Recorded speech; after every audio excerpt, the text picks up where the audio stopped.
tayo ngayon guys. Meron po akong parcel na na-receive.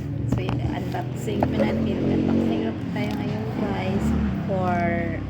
Para meron po tayong pang content. So, ang laman po nito is gatas.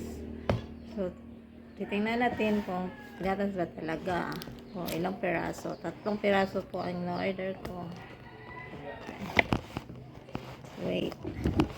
So, yung gatas namin is kunti na lang. So, nag-order ako guys para po sa parents ko.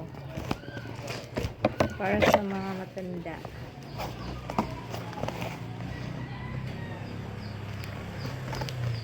Buksan na po natin.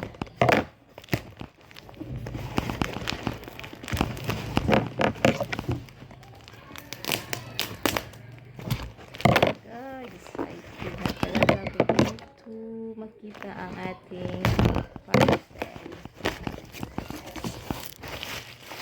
Wow.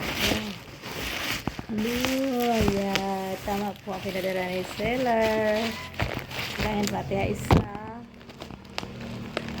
dalawa, tatlo. Ayan po. Thank you so much po seller. At saka malaki din po ang pinagbalutan ng gatas. So, gagamitin ko po ito.